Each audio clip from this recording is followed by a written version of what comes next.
If you look historically at food responses, the pantry model has been unchanged since the 1950s. Everywhere in places that looked like mine, it was inefficient. It didn't champion quality or the end user experience, and it just bothered me. I'm Dion Dawson, founder and chief dreamer of Dion's Chicago Dream.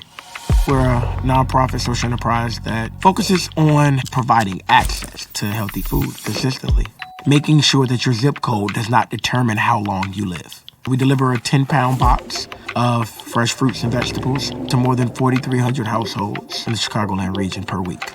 It could be everything from a pineapple to different types of apples, citruses, Swiss chard, spinach, pomegranates.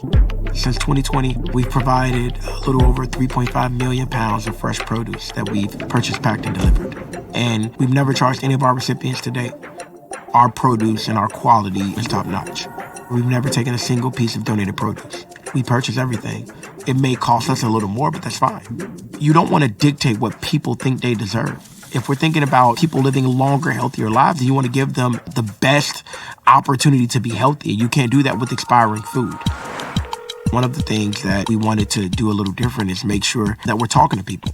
We do a bi-weekly touch point where we collect scores in 6 different areas like ease of delivery, quality of produce, staff treatment, and even stress after delivery. And so we can see that we're lowering stress levels daily by more than 80%. It's quite simple. Just serving people and delivering quality food, produce. When this all started, I was working overnights at Amazon. I knew absolutely nothing. I didn't know any statistics. I'd never done nonprofit management or grant writing, none of it. That blind ignorance will get you way further when you just don't know what you're up against. On Juneteenth in 2020, a Gen Zer came up to me that I had grown up with and said, "Hey, what are you doing for Juneteenth?" And I had no idea. You know, I tried to kind of play along, but he said, "No, what are you doing?" And I just said, "I'm going to feed 100 families." I didn't think about it. I don't know where it came from. And from there, it was 2 GoFundMe campaigns later and buying 800 pounds of food and bagging chicken leg quarters at 4 a.m. What started as someone challenging me to do something for the community for Juneteenth turned into a day and an event that made me feel like I had never felt before. And wanting to chase that feeling of not having to convince myself that I wasn't the problem, or not having to convince myself that something was good, but just feeling good. From there, it was on. It just lit a fire in me. We're up to 48 employees, about 15 vehicles. We're opening up a 20,000 square foot location later this year. We've grown in an environment where growth has been difficult.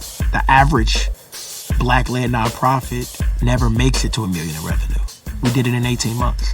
As a company, we've never been in the red. It's a social enterprise nonprofit that is still a business. Early on, it was really about individual donors and grants. And then over the years, we've tried to continue to figure out how to diversify the revenue so that we can be sustainable. We've never missed a payroll. We've never lost an employee. We've never had a volunteer. I just think that if someone does a job, they should get paid for it. It's a commitment back to people. Without a wealth building vehicle attached to whatever social impact work you're doing, then you're just perpetuating the circumstances that you're trying to fight.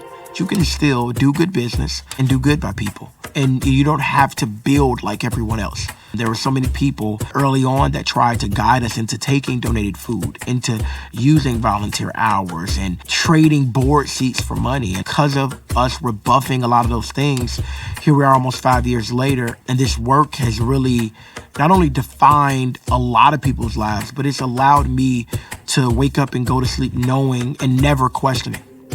I have no goals. I just believe that anything is possible. Part of just being a dreamer is understanding that I decide what I focus on. We've gotten the opportunity to write our own story.